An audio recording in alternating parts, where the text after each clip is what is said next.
Glória a Deus, boa noite, Shalom. Hoje, quinta-feira, culto, a irmã Dir estará trazendo uma palavra para as nossas vidas. Amém, em nome de Jesus. Vamos orar por ela, orar para que essa palavra flua, que esse culto flua e que nós recebamos aí a nossa porção de hoje da parte do Senhor. Amém. Pai, em nome de Jesus, nós queremos te agradecer e te louvar porque estamos aqui na tua presença. Muito obrigado, porque o Senhor, ó Pai amado, tem nos visitado, o Senhor tem nos dado graça. E queremos, ó Pai amado, te engrandecer nessa noite, este culto, é para engrandecer o teu nome, para que te conheçamos mais, para que recebamos do Senhor uma porção, ó Pai, um alimento, uma direção, uma repreensão, uma exortação. Em nome de Jesus, fala com as nossas vidas, Pai. Usa a vida da irmã Dirce com poder, com graça, com autoridade, com ousadia. Eu abençoo a vida dela, repreendo todo tipo de impedimento, todo tipo de contra-ataque das trevas com sucesso, todo tipo de impedimentos. Em nome de Jesus, abençoa a mente dela para que ela esteja completamente descansada em Ti e que ela flua, Pai, de uma forma poderosa, em nome de Jesus. Nos abençoa, nos guarda e tenha misericórdia de nós, em nome de Jesus. Amém. Amém. Glória a Deus, palavra com a irmã Dirce, em nome de Jesus Cristo, Deus te abençoe, em nome de Jesus.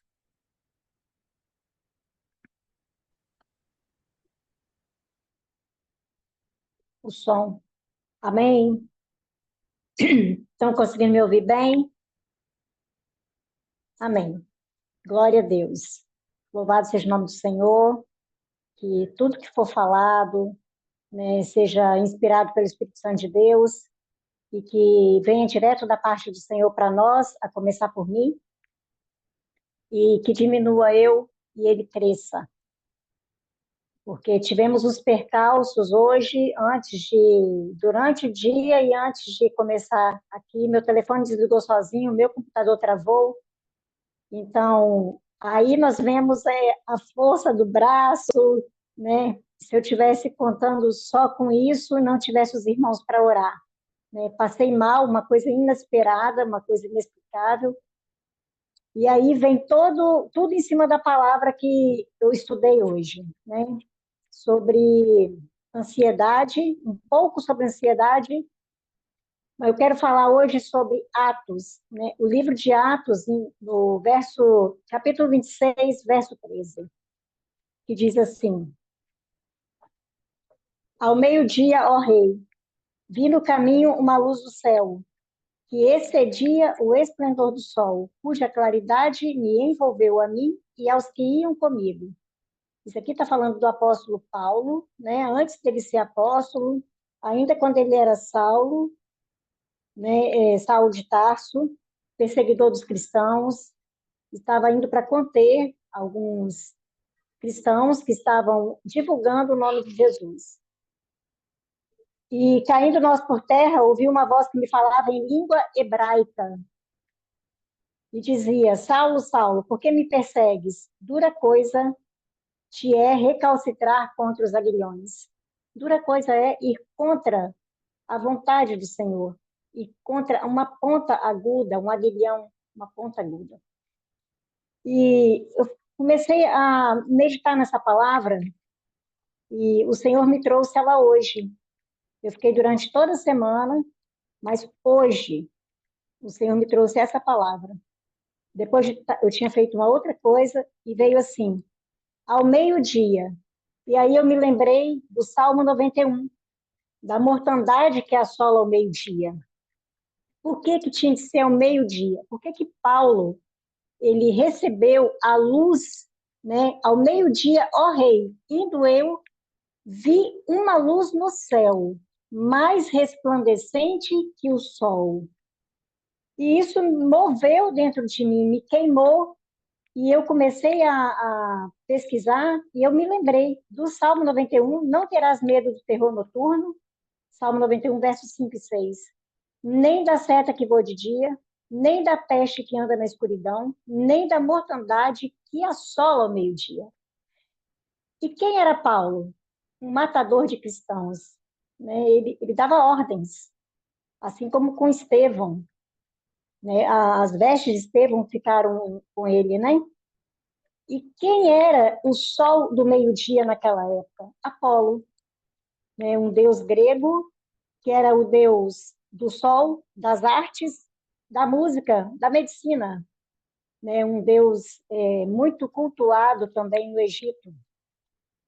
Os faraós, eles se vestiam de ouro e eles iam em pleno meio-dia e ficavam nos locais mais altos para que o povo todo, e reunia todo o povo embaixo, para que o povo olhasse e visse o resplendor do sol. O sol batia, iluminava e refletia todo aquele ouro. Por isso que eles eram considerados divinos, eles eram considerados o próprio Deus na Terra, né, os faraós. Então, já existia a persuasão, a manipulação, né, de massas naquela época. Então, quando eu fiquei muito assim, fiquei maravilhada, né, porque Paulo, quando ele vai em Listra, junto com Barnabé, ele é confundido, ele é chamado de Hermes, né, de Mercúrio, porque é mensageiro dos deuses, devido ao poder que saía de Paulo, quando ele pregava, quando ele falava, já depois de convertido, né, e ele abominou isso, né, porque foi um verdadeiro cristão. Paulo era um fariseu, né, e ele foi confrontado pela luz do Senhor, ele era um guardador da lei. Paulo era um fariseu, conhecedor da lei, um guardador da lei, possivelmente um zelote, né? Como nós já falamos anteriormente, um colérico. E quantas vezes nós andamos ao meio-dia e andamos cegos, vagando, angustiados, nós cristãos, porque a palavra, ela vem de confronto a nós, a começar por mim, né? Ela vem nos questionar, nos confrontar, né? Nessa nossa busca, a busca por aquilo que queremos, a busca por aquilo que desejamos. E quantas vezes nós abrimos mão de confiar no Senhor para confiar na força do próprio braço, para confiar no que uma outra pessoa fala, né? E deixamos de vivenciar e viver a palavra em sua totalidade. Paulo, quando ele sai dali, ele vai para a casa de Judas, né, indo para Damasco, e ele fica 3 dias cego.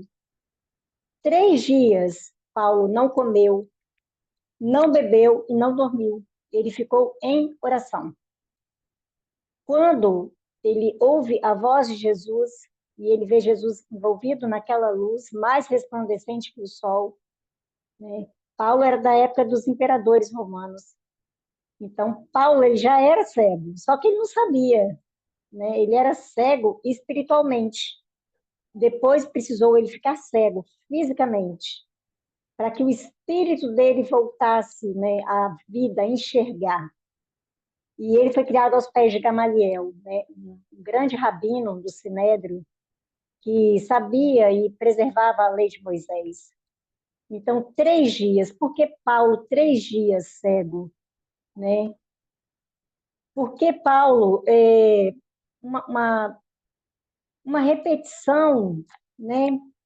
Lembrando a morte de Jesus, 3 dias, né? 3 dias morto para ressuscitar. E 3 dias para se limpar de toda aquela comida, de tudo aquilo que ele tinha visto, que ele tinha vestido, que ele tinha ouvido, que ele tinha bebido durante toda a vida dele. 3 dias Paulo levou para poder. Depois ele levou a vida inteira, né, guerreando contra o espinho da carne, mas esses 3 dias de entrega, de renúncia, de arrependimento para Paulo foi primordial para a vida dele, para toda a vida dele apostólica. Porque nesses 3 dias ele descobriu o reino de Deus não é comida e nem bebida, mas é justiça, é paz, alegria no Espírito Santo. E ele teve que ir para as mãos de Ananias. E Ananias não queria ungí-lo, né? Ananias não queria colocar as mãos nele, porque tinha medo dele, né? Medo das retaliações. E Paulo, nesse momento, ele era para ter ficado ansioso. Só que nós, às vezes, nós não temos tempo nem para passar mal.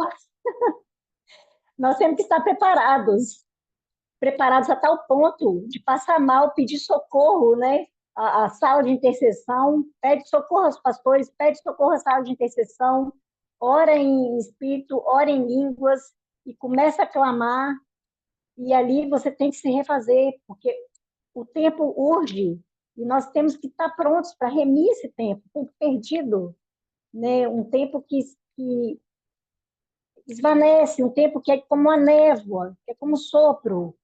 E nós não temos tempo para olhar mais para nossas mazelas, não temos tempo mais para olhar nossas machucaduras, né? Ficarmos dodóis. Não que nós não adoeçamos, não é isso. Eu estou falando em questão de alma, de sermos almáticos a tal ponto de falar, eu não vou levar a palavra hoje, não. Passei mal, fui atacada várias vezes. Glória a Deus por isso. Quem sou eu na fila do pão, como diz o meu pastor, né, Alexandre? Então, somos atacados o tempo todo, nós somos confrontados e nós temos que estar preparados para isso e nos alegrar no Senhor, porque Ele é digno, a Ele toda a honra, toda a glória, né? A Ele todo louvor, toda a majestade, né? E não a nós.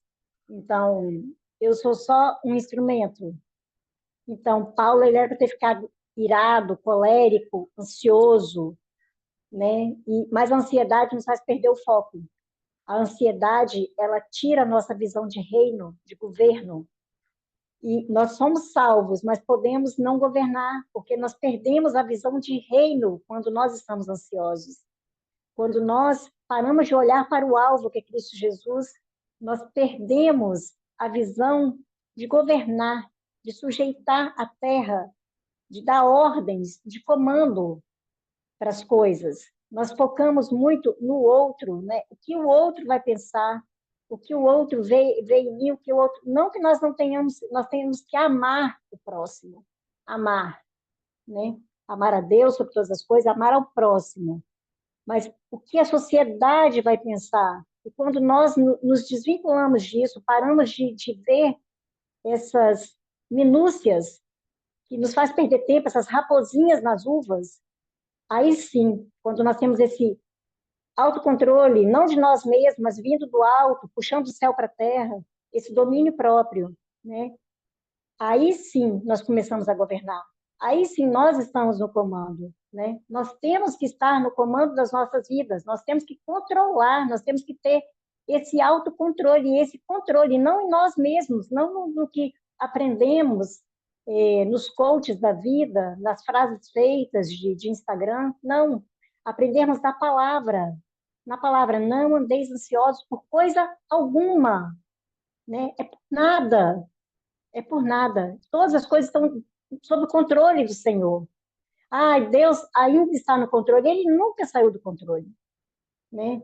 Então, são as frases, coisas que são colocadas para nós no dia a dia e que nós vamos comendo isso e vamos bebendo e vamos vendo e vamos cheirando e vamos ouvindo e vamos falando, né? E vamos divulgando e vamos reverberando na vida de outras pessoas coisas erradas, né? Então, assim, Deus ainda está no controle. Então, antes ele não estava? Então, o que que o mundo tem feito? O mundo ele vem para nos turbar, vem para nos lançar trevas, mas nós temos que ser luz, luz o suficiente para iluminar essas trevas. Nós temos que tem que sair de nós algo muito maior, né? Não é um poder cósmico, uma energia, não, não, tem que ser Jesus, o Espírito Santo de Deus, né? Que já está em nós. Que nós temos que com isso, né, abrir portas, abençoar pessoas, fazer com que elas nos ouçam, não de uma forma descontrolada, mas com sabedoria, com entendimento, com conhecimento, mas principalmente com entrega, principalmente com renúncia, com reconhecimento da nossa pequenez. Reconhecimento é um paradoxo, né? São dois extremos. Ah, eu não sou nada, ó vermezinho de Jacó, eu não sou nada. Mas o Senhor fala que nós somos a coroa da criação. Então, nele nós podemos todas as coisas. Em nós mesmos, nada. Mas nele nós podemos todas as coisas. E é nisso que nós temos que buscar esse equilíbrio, né? Não sermos 880, né? Buscarmos esse equilíbrio. Então, Saulo, né, quando ele é confrontado, né, possivelmente ele poderia estar contaminado por esses cultos místicos, né, mistos e místicos, ao deus Apolo, através da música, das artes, da adivinhação. Né? Apolo era o deus da cura. Apolo, deus grego, né, era atribuída a ele a juventude, atribuída a ele a beleza. Então, e ele também é um flecheiro, né? Ele é simbolizado como um flecheiro. Então, o arquétipo de Apolo, eu quero só colocar para poder a gente entender todo o contexto, por que Paulo foi impactado pela luz mais resplandecente que o sol. Precisou Paulo ver uma luz mais brilhante para destituir de dentro dele uma outra imagem que ele tinha de Jesus e dos cristãos. Né? Precisou quebrar esse arquétipo. Arquétipos que nós temos muitas vezes, né? Ah, de uma águia, de um leão, de um coelho, fulano é um pato, né? Isso é um arquétipo. A imagem da mulher guerreira, da empoderada, a imagem do homem herói, são arquétipos, né? Que é usado na psicologia. Então, e é usado, isso é mundial, isso é coletivo, né? Em todo mundo. Então, precisou despertar nele, nesses 3 dias de oração de entrega, né? A consciência dele para aquele momento ali. Quem era ele diante dessa luz mais resplandecente que o sol? Quem era ele diante de Jesus? O Cristo, o ressuscitado, o Filho do Deus vivo, o pão vivo que desceu do céu. Quem era ele, né? Então, nesse momento, ele reconheceu a pequenez dele, com todos os cargos, com todas as poliglotas, né? Criado aos pés de Gamaliel, um grande filósofo também. Paulo, ele era um erudito, conhecedor. Então, para ele se curvar, para ele aceitar ser orado em posição de mãos de Ananias, né? Ananias era um dos 70, um dos comissionados por Jesus. Não se ouve mais falar em Ananias depois, né? E Ananias vai e impõe as mãos sobre Paulo e cai como se fossem 2 escamas os olhos dele. E aí Paulo volta a ver, mas voltou a ver de uma forma diferente, tanto que ele já foi, comeu, recobrou as forças e foi para a sinagoga. Foi falar que Jesus era o Filho de Deus verdadeiramente, né? Então, nós temos que questionar tudo o que vem para nós de uma forma brilhante, como o sol, brilhante como Apolo, brilhante como a luz do meio-dia, brilhante como se fosse ouro, brilha como se fosse o ouro, né? Mas é o ouro puro, verdadeiro? É o refinado pelo fogo, como está em Apocalipse? Então, muitas vezes nós recebemos convites e receberemos convites. Venha expandir a sua mente, venha expandir, né, a sua consciência, venha para que você seja o protagonista da sua história. Isso foi tão, né, uma frase tão que ficou, seja o protagonista da sua história. Mas em momento nenhum Deus nos tira disso. Em momento nenhum o Senhor fala que nós não seremos os protagonistas. Já em Adão terreno, o Senhor fala: sujeitai, governai a terra. Né? O Senhor dá esse poderio, para não dar esse governo nas mãos dele. Ele que perde, através do pecado. Então, nós achamos assim que eu preciso a coisa do terceiro olho, né, expandir os meus dons, talentos, habilidades, tudo isso é bíblico, tudo isso já está no Senhor. É só nós puxarmos o céu para a terra. Nós temos que ver até o céu, né? Não puxar o céu errado. Porque muitas vezes nós queremos puxar uma coisa de uma energia cósmica, uma energia mundana, uma energia que é difundida, divulgada e por curiosidade, né? O gato morre por curiosidade, né? De adentrar em coisas que não sabemos, searas desconhecidas. Não entre. Mas eu vou lá só para saber como é que é. Não vá, não vá. Eu perdi anos preciosos da minha vida por curiosidade, por ficar presa, retida em lugares, né, não legais, lugares não bons, lugares péssimos, lugares de trevas que pareciam ser de luz. Quantos anos perdidos, quantos anos que agora o Senhor tem remido na minha vida por misericórdia, através da paternidade, né, dos meus pastores, Alexandre, pastora Fátima, através do apóstolo Éder. Então, quantos anos perdidos? Eu poderia estar muito mais além, poderia estar muito mais à frente no tempo, mas eu tive que parar. O Senhor precisou me parar por amor, porque não era mais nem para estar aqui, né? Então, eu quero que você, com a sua ansiedade, né? Ela não é sua. Abra mão dessa ansiedade. Pare de alimentá-la. A ansiedade é gerada na alma. Para de alimentar a sua alma. Né? Mais para frente aqui, eu vou falar uma frase muito interessante que da Watchman Nee. Então, nós temos que questionar de onde vêm essas coisas, de onde vêm esses convites, de onde vêm essas ofertas mirabolantes. Fique rico em 3 dias, né? Invista nisso que você vai se dar bem. Faça isso, né? Pule 3, né, ondinhas, ou então vista a roupa da cor tal para você se dar bem. Coisas místicas, esotéricas, coisas que vão te levar para as trevas, vão te levar para no fundo de um poço que talvez não dê tempo de você sair. Eu consegui sair não por mim mesma, o Senhor me resgatou, né? Então, cuidado com tudo que fala do magnetismo, né, de lei da atração, do alto astral, de você mudar, né? Cuidado com a questão da vaidade, do hedonismo, né? Do poder mental. Foge dela, povo meu, né? Foge dela. O Senhor já fala isso para nós. Então, Paulo, quando ele orou, ele se rendeu, ele se entregou por 3 dias, para que toda a vida dele depois fosse pautada nesses 3 dias de entrega. Foi o restante da vida dele todo foi de entrega. Todos os dias da vida dele. Mas aquele momento ali de intimidade com o Senhor, de deixar de ser o velho homem para ser uma nova criatura em Cristo Jesus, foi primordial. Ele se humilhar, ele descer para que Ananias, um simples homem, né, orasse por ele. Então, por que os olhos? Por que Paulo foi atingido nos olhos? Porque os olhos são a janela da alma. É tudo que eu vejo, eu capto, eu paro e eu penso.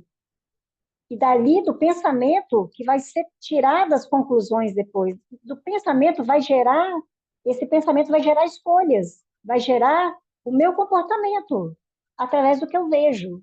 Por isso nós temos que ter um filtro nos olhos. Será que eu estou vendo da forma certa, da forma que o Senhor veria? Então nós temos que pedir ao Senhor para ungir os nossos olhos com colírio, né, como está em Apocalipse. Então, a nossa alma, ela é indomável, até que nós falemos para ela aquietar. Aquieta, alma, aquieta, eu ainda louvarei ao Senhor. Né? Então, quando Davi fala para a alma dele se aquietar, nossa alma, ela grita, ela quer mandar o tempo todo, ela não quer obedecer, e ela faz com que o nosso corpo desobedeça, né, ao Senhor. Então, no auge da sua emoção, no auge da sua ansiedade, não compre, não venda, não faça negócios, não assine contratos, não namore, não case, não divorcie, se for casado, não tome atitudes, não faça malinha e vá embora. Estou com a mala pronta e vou embora. Está repreendido isso, né? Em nome de Jesus, essas músicas malignas, mundanas, que agem na alma e faz com que você tome atitudes precipitadas, para depois você ter pautado a sua vida inteira, depois 20 anos para frente, por uma música, por um filme que você assistiu, por uma cena, por uma frase solta que você leu num livro, que você nem sabe como é a vida daquela pessoa que escreveu. E aí a sua alma toma essa atitude, faz com que seu corpo vá lá, faça isso, porque a sua alma ainda não está submetida, não está conquistada, né, ao Espírito Santo, e aí você vai e toma atitudes, atitudes erradas. Então, domínio próprio com relação à sua ansiedade, né? A salvação da minha alma, ela depende de mim. Ah, mas a minha depende do Senhor. Não, depende de mim. Depende de mim. Eu estava ouvindo o apóstolo Éder falando sobre isso. A salvação da minha alma. Eu escolho ser salva. Eu escolho aceitar Jesus. Eu posso negar o Senhor. Eu posso falar, eu não quero isso, é livre-arbítrio. Eu falo, eu não quero. Quando eu fiquei vários anos fora da presença do Senhor, né, e eu falava, Senhor, eu não quero, livre-arbítrio. Eu não quero. E o Senhor falava, mas você é minha escolhida. Até que eu fiz prova com o Senhor, que é uma coisa que eu também não recomendo. Não recomendo, não faça, né? Ah, vou fazer prova com o Senhor. Não precisa isso. O Senhor é Deus, Ele é o Todo-Poderoso, Ele é o Criador dos céus e da terra. É Ele quem comanda tudo, né? E Ele nos escolheu a nós, Ele nos amou primeiro. Olha que privilégio que nós temos de termos sido escolhidos. Então, as decisões, as nossas escolhas têm que ser pautadas no Senhor. Então, a frase do Otmani, né, ele fala bem assim: o espírito é como o amo, a alma é o mordomo, e o corpo é como um criado. Então, o espírito, ele fala para a alma. Nosso espírito, eu estou falando, nosso espírito está ligado em Deus.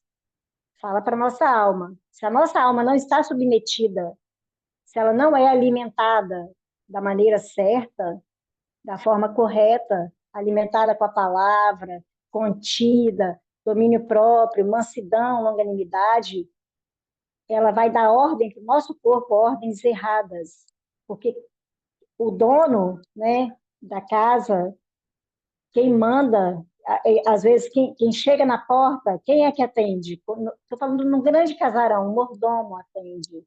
Então a alma, ela é como um mordomo, e é o mordomo quem ordena os criados. Então aqui o nosso corpo ele está na condição de criado e a nossa alma como mordomo. Olha que sério isso.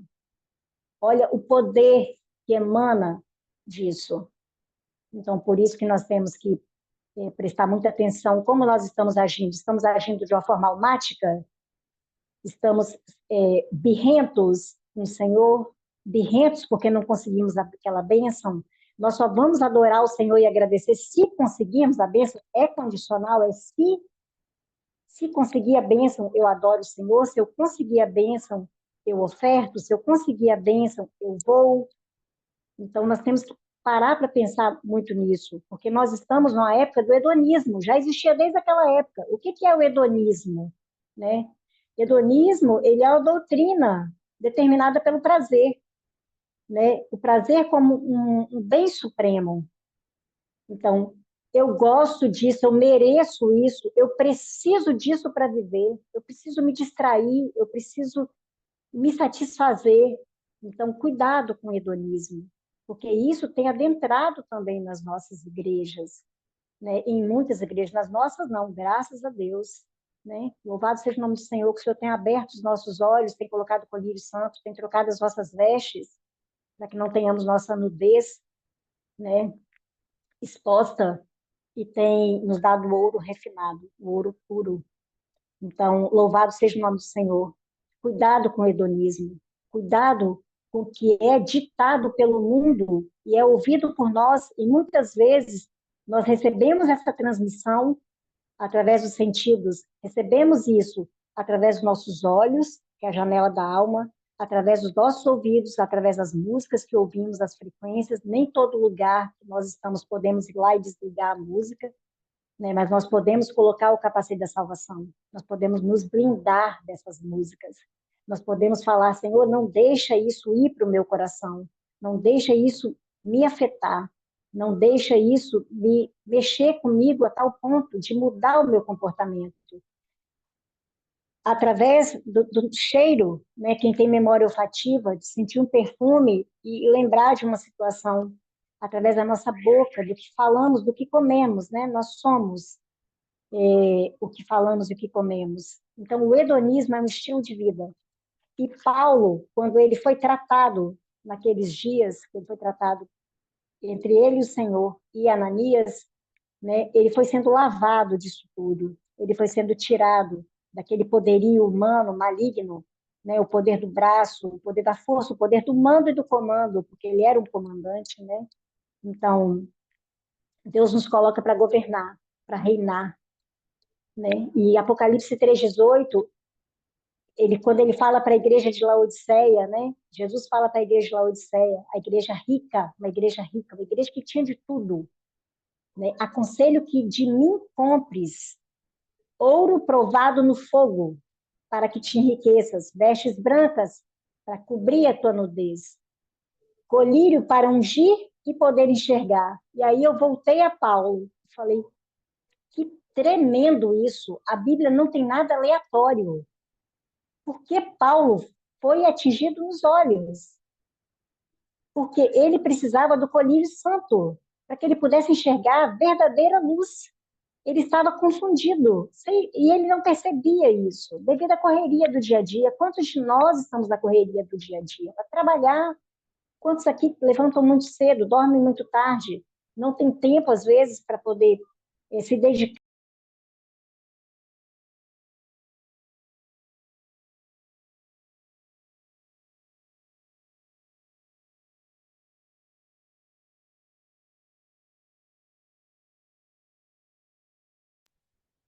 Foi um incircunciso aqui que ligou. São os percalços, temos que estar preparados para esses circuncisos. Paulo, ele teve os olhos ungidos. Oh, glória a Deus, Jesus é lindo, maravilhoso. Então, Laodiceia, ela tinha perdido os valores, ela estava nua e não sabia. Em Laodiceia era produzido, tinha um polo industrial, como se fosse um polo industrial, era uma cidade têxtil, produzia uma lã preta brilhosa, né? E lá tinha cidades com águas térmicas, águas frias e águas mornas. E as pessoas, quando bebiam aquela água, elas vomitavam. Por isso que o Senhor fala, não és frio nem quente, és morno, por isso vomitar-te-ei da minha boca, né? Então, eles exportavam para o mundo inteiro. Ela era mundialmente conhecida pelo pó frígio. Esse pó frígio era de um centro medicinal de oftalmologia que existia em Laodiceia, né? E esse pó, ele era a cura para os olhos. Então, eu fiquei maravilhada com essa ligação que existe entre a igreja dos últimos dias, a igreja de Laodiceia, e Paulo ser ungido nos olhos, né? Então, por que o colírio? Para nós vermos, para nós enxergarmos a verdadeira luz, o verdadeiro Senhor, para que nós não tenhamos cultos mistos, para que nós não venhamos a confundir as coisas, porque tudo que nós vemos, nós recebemos, vem para o nosso córtex frontal. E aqui é a tomada de decisões. É aqui no nosso córtex, que é a tomada de decisão repentina, imediata. É aqui que rege o nosso comportamento, de partir para cima ou não. O reptiliano também, de correr, mas eu estou falando daqui, o cérebro, né? Cérebro. Eu estou falando daqui, aqui quando nós estamos com a nossa testa muito pesada, é porque nós não tomamos a decisão que tínhamos que tomar. Então, nós não podemos ficar omissos, às vezes, em decisões, porque nós falamos assim, mas eu prefiro me abster. Isso já é uma tomada de decisão quando você se abstém. Então, nós não podemos ser omissos, nem passivos. Nós temos que decidir, temos que saber diferenciar o que é certo e o que é errado, né? E quando eu ouço, o que eu ouço, eu falo, eu repito, eu replico. Então, nós temos que ter muito cuidado, né, de como que o que nós estamos fazendo. Paulo, primeiro, ele ficou cheio do Espírito Santo, para depois ele ver, né? Ele não enxergou logo em seguida. Ele primeiro foi cheio do Espírito Santo através da imposição de mãos de Ananias, e depois ele voltou a ver. Que você seja cheio do Espírito Santo hoje, que eu seja cheia do Espírito Santo hoje e sempre, todos os dias da nossa vida. Que nós tenhamos essa comunhão com o Senhor, para que o Senhor possa nos usar, para que nós possamos falar, eis-me aqui, Senhor, eis-me aqui, usa-me a mim, pinga colírio nos meus olhos, para que eu possa ver, para que eu possa enxergar, troca as minhas vestes, coloca vestes brancas, vestes de paz, vestes limpas, para cobrir a minha nudez espiritual, porque todo mundo acha que eu estou muito bem, mas eu estou uma nua espiritual, eu não estou bem, eu estou um farrapo humano, eu estou um sepulcro caiado. Quantas vezes, né? Nós passamos por isso, então que o Senhor tenha misericórdia de nós, e que nós possamos comprar o ouro puro, refinado, que passa pelo fogo. Nós passamos pelo fogo todos os dias. O Senhor vai nos refinando como ouro, né? Tirando as impurezas, até que nós possamos chegar à varonilidade perfeita, né? De varão perfeito. Então, não andeis ansiosos de coisa alguma, né? Buscai primeiro o reino, e as demais coisas serão acrescentadas. Eu busquei a definição de demais. Demais coisas. Não foi em algumas coisas. Buscai primeiro o reino, as demais coisas serão acrescentadas. Demais significa em excesso, além da conta. O Senhor vai acrescentar para nós quando nós buscamos primeiro o reino do Senhor. Em excesso, além da conta, vai sobejar. Então, que você receba essa palavra hoje, né? Busque mais o reino do Senhor. Quando eu falo isso, eu falo a começar por mim. A gente se dedicar mais ao reino do Senhor, se dedicar mais a expandir o reino, a buscar, né? É por inteiro, é espírito, alma e corpo. Daniel, quando ele não comeu, quando ele não quis sentar à mesa do rei com Sadraque, Mesaque e Abednego, foi mais ou menos 3 anos de jejum, né? De não comer as iguarias. Algumas fontes falam mais de 3 anos. Então, provavelmente a vida inteira. Por que Daniel não comia das iguarias do rei, não comeu das iguarias do rei? Por que Daniel não se sentou à mesa? Olha a sabedoria, nós somos o que comemos. Então, às vezes, nós estamos cheios de comer porcarias, né? E o que nós comemos com os olhos, primeiro nós comemos com os olhos, né? Então, nós levamos a boca, cheiramos a comida, vai para o estômago, vai para o intestino. E no intestino nós temos um nervo, o nervo vago. Esse nervo, ele faz uma comunicação de tudo que comemos, esse nervo ele volta e ele vai no nosso coração e cérebro. Então, é uma retroalimentação. Então, tudo que eu como volta e afeta os meus pensamentos, afeta o que eu como, afeta o que eu penso. Tudo que eu como afeta o meu pensamento. Daniel não queria ter dúvidas. Ele nem quis testar. Não, eu sou um homem de Deus, eu vou testar. Não. Daniel, ele não quis sofrer influências de nada, para não ter influência nos pensamentos, nem nas atitudes, nem nas escolhas. Por isso foi um governador. Por isso ele governou, né, sobre todos os outros. Então, olha a sabedoria. Então, você não é qualquer um. Não coma qualquer coisa, nem com qualquer pessoa. Não estamos desmerecendo pessoas, mas o que elas representam no mundo espiritual. Quem é essa pessoa com quem você se aliança? Quem é essa pessoa com quem você senta na mesa, né? E você fala da sua vida. Essa pessoa é um bom conselheiro, as más companhias corrompem os bons costumes. E nós estamos cheios de filosofias erradas no nosso dia a dia. A filosofia não é só nas escolas, a filosofia no dia a dia. É construído organicamente também. As coisas erradas também têm sido construídas durante anos, anos e anos, para que tenham essa estrutura maligna fortificada. Mas nós servimos a um Deus vivo e verdadeiro, ao Senhor dos Exércitos, que quebra essas estruturas. Então está em nós o governar, o reinar, o destruir essas estruturas, o dar um basta a essas estruturas e falar: aqui não, no meu turno não, no meu dia de trabalho não, na casa onde eu estou não, eu estou aqui, eu sou uma representação do Deus vivo na terra, eu sou uma cristã, uma pequena Cristo na terra. Então, no meu turno, não. Na minha escola, não. No meu emprego, não. Na minha empresa, não. Na minha igreja, não. Nós temos que dar um basta. Chega, basta. Para que nós não sejamos, essas afrontas, elas não ultrapassem o limite. Nós podemos até ser afrontados, mas nós temos que dar a palavra final. Nós temos que ter essa ordem de comando. Nós temos que ter essa firmeza em Cristo. Porque senão nós vamos passar meramente de sermos leitores da Bíblia. Nós temos que viver a palavra, nós temos que entranhar essa palavra em nós, ela tem que entrar, ela tem que ser digerida, ruminada. Por isso que fala que a palavra tem que ser ruminada, porque ela fica em nós entranhada e ela adere aos nossos órgãos vitais. O nervo vago, ele passa pelos órgãos vitais.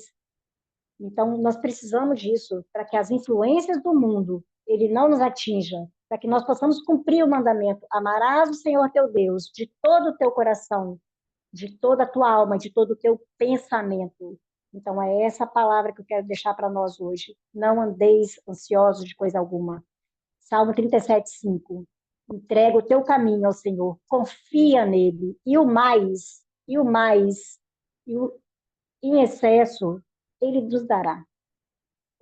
O além da conta, ele nos dará. Ele fará.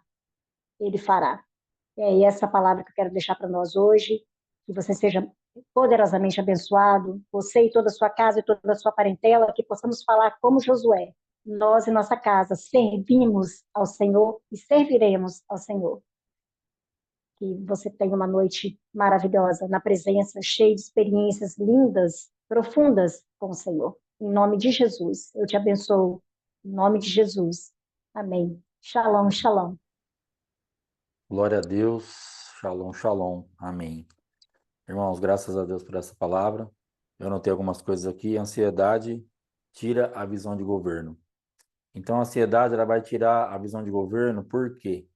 Porque a ansiedade é algo que nós estamos sofrendo no presente, por alguma coisa que nós estamos com medo do futuro. E isso altera a nossa identidade, isso vai mexer em tudo que nós somos, ele mexe na nossa essência. Então, ele vai tirar o governo mesmo, nós vamos ficar perdidos, nós vamos estar vivendo, mas como se nós estivéssemos mortos já, porque na verdade a nossa expectativa é de derrota, porque nós estamos ansiosos, então algo lá na frente que já deu errado hoje na nossa mente, na nossa alma, e aí nós partimos desse ponto, e aí ela nos rouba o governo, e nós ficamos então paralisados por um tempo, porque na verdade nós achamos assim que não vai ter o que fazer, nós não temos uma saída. Então, realmente, a ansiedade é algo para ser extirpado das nossas vidas, porque ela vai, por causa de um medo do futuro, ela vai nos roubar totalmente as ações do presente e vai aí nos trazer aí acúmulos de problemas. Amém? Em Cristo é possível estarmos no controle das emoções. Então, quando a gente fala de controle, fala assim, mas isso aí é humanismo, autocontrole, é você. Não, nós estamos falando que em Cristo você pode dar ordem para as suas emoções. Então, a ansiedade ela vai ser controlada através de Cristo. Então, na verdade, o que Cristo fala do teu futuro? Essa é a verdade. Aí você estabelece Cristo no teu futuro, extirpa a ansiedade e você volta a governar. Então, a maneira de nós tirarmos a ansiedade da nossa vida e voltarmos a ter governo é exatamente já estabelecer Cristo no futuro. Porque aí não tem dúvida. Porque se você realmente confiar em Cristo totalmente, nós vamos ter certeza que nós vamos vencer. Então não tem por que ser ansioso. Porque senão nós estaríamos sendo contraditórios. Não, eu acredito totalmente em Cristo. E ele está aplicado no meu futuro. Então você não pode ser ansiosa. Eu não posso ser ansioso. Porque senão nós não estamos aplicando Cristo. Porque se ele resolve, se ele já fez, se ele tem condições de dar a resposta que nós precisamos, nós não podemos ficar ansiosos. E ele mesmo fala para não ficarmos ansiosos por nada. Então nós vamos aplicar nas nossas emoções essa vacina. Cristo é a minha resposta. Para de ficar ansiosa. E acabou. Aí nós voltamos a reinar. 3 dias para uma purificação. Esses dias acho que a irmã Delávia pôs uma palavra a respeito do número 3, falando bastante coisa do número 3. E eu creio aqui que, diz que a irmã Dir estava falando, que Paulo ficou aí nesses 3 dias, né, para ser limpo de muitas visões erradas e voltar a enxergar naquele momento certo, já com uma visão renovada em Cristo. Porque realmente a visão dele, as memórias dele visuais, elas eram demasiadamente contaminadas pelo mundo espiritual. Então ele precisou realmente sofrer aí uma treva de 3 dias, para quando ele voltasse com aquilo lá, é como se tivesse feito eu não sei os nomes aí da parte de computador, mas sei lá, uma faxina no negócio, tirar tudo ali, e ele volta então zerado. Ele volta ali para começar de novo, para ter condição de ir dali para frente. Cuidado com a curiosidade, ela colocou. Então, é um ponto assim bem importante a gente ter esse cuidado, porque as coisas são atraentes, né? Eu não sou muito curioso, na verdade, mas tem hora que a gente vê assim alguns comportamentos, a pessoa ela fica desesperada, chega a sapatear. Tem uma pessoa que é próxima da gente, se você não falar, ela sapateia. literalmente. Ela não me fala e ela, porque ela não tem um controle, ela fica num desespero. Então, assim, fica um perigo isso. Então, a gente tomar cuidado com a curiosidade. É, aquieta a alma, né, que a irmã falou. Como que nós aquietamos a alma? Através do Espírito Santo, nós podemos ter em nosso espírito uma autoridade para aquietar nossa alma. É a única forma de nós fazermos isso. O Espírito nos educa, o Espírito Santo educa o nosso espírito, e o nosso espírito, então, ele vai falar para a alma: pode parar, para por aí. Ontem nós vimos um vídeo que eu só consegui escrever assim, ó, misericórdia. Uma moça de 20 anos, numa estação rodoviária, acho que junto com um shopping, não sei por que aquela conversa saiu naquele ambiente, e ela brigando com a mãe dela que ela queria um iPhone 15, e a mãe dela falava assim: você já tem um iPhone 13, eu não tenho dinheiro para te dar um 15. Eu tenho um 11, mas eu quero um 15. E ela se jogou no chão, ela começou a pular, estribuchar no chão e gritar com a mãe dela. Só que essa mulher, né, não é moça, não. Essa mulher tem 20 anos. E eu só consegui escrever assim, ó, misericórdia. Para eu não entrar em nenhum campo de julgamento, em nenhum campo de medir aquela moça, em nenhum campo de nada, porque eu tenho filho, que graças a Deus está bem informado, bem educado, mas eu terei netos provavelmente. Então eu só aclamei assim, misericórdia, porque uma alma totalmente entregue às suas carnalidades, aos seus desejos, sem educação, envergonhando a mãe ali no meio de um monte de gente, sei lá quem filmou tudo aquilo, e depois solta e está correndo o mundo, aquela barbaridade. E uma mulher de 20 anos envergonhando a sua mãe de 40 e tantos anos por causa de uma porcaria de um iPhone, que ela já tem um, que é um excelente aparelho já, porque ela está desatualizada há dois anos, sei lá, do 13 por 15, e ela fazer uma palhaçada daquela que ela fez. Então, nós precisamos exercer um domínio sobre as nossas almas para não passar vergonha. Quando a gente percebe, a gente já está no chão, estribuchando e gritando, e às vezes gritando até com Deus, fazendo birra que nós queremos alguma coisa, que nós queremos sair de alguma coisa, que nós queremos. Então nós precisamos parar de ser manhosos e realmente educar a nossa alma em nome de Jesus. Amém? Então a nossa alma aquietada no Senhor é possível através do comando do Espírito Santo no nosso espírito, e aí você ordena a tua alma. Eu não sei como que aquela mãe não arrebentou aquela menina de bater ontem. Ontem não, naquele vídeo. Aliás, eu sei porque se ela fosse de bater, a menina não teria feito aquilo com ela também, com 20 anos. Então ela já perdeu a rédea daquela menina faz muito tempo. Mas é uma cena, é lastimável, é lamentável, é uma coisa horrorosa de se ver. E atitudes precipitadas, elas terão consequências, às vezes, irreversíveis, que a irmã estava falando de atitude precipitada. E nós devemos tomar muito cuidado, porque em momentos de crise nós temos tendência de tomar atitudes precipitadas. Pastor Josué Gonçalves falou isso uma vez, há muitos anos, e é um perigo muito grande. Não tome atitude em momentos de crise. Não só ele, outras pessoas já falaram isso, mas eu me lembro dele falando. Não tome atitude em momentos de crise, porque em crise você está desequilibrado. Em crise você está ansioso, você está bravo, você está desesperado, você está triste, você está ferido, você está chocado, você está com as suas emoções, a sua alma toda bagunçada. Aí você vai tomar uma atitude dentro daquele ambiente de bagunça, de desequilíbrio, de ansiedade, de medo, de pânico, de ferida, de dor, de raiva, de ódio. E o que vai gerar isso? A consequência da atitude vai justamente trazer o ambiente no qual ela foi tomada. Então é necessário que nós saiamos da crise primeiro, acertemos todo o nosso emocional para depois tomarmos uma atitude. Pode até ser que conhecida de ser a mesma, mas aí ela estará saindo de um outro ambiente espiritual. Então tomar muito cuidado com atitudes precipitadas. E elas geralmente vêm em momentos de crise. Então guarde o teu coração, fica quietado, controla a tua alma, quieta a tua alma, para que realmente não andemos nessa regência aí de ansiedade e de destemperos e façamos besteira aí, em nome de Jesus. Amém, irmãos? Então, glória a Deus por essa palavra. Muito obrigado aí, irmã Dirce. Semana que vem, quinta-feira, irmã Louise estará trazendo a palavra. Nós estamos fazendo aí um rodízio, já tem 5 irmãs, amém? A irmã Dirce, a irmã Louise, a pastora Margarida, a missionária Fátima e a irmã Geni. Elas já estão, outros irmãos aí estão sendo levantados, preparados para isso, graças a Deus.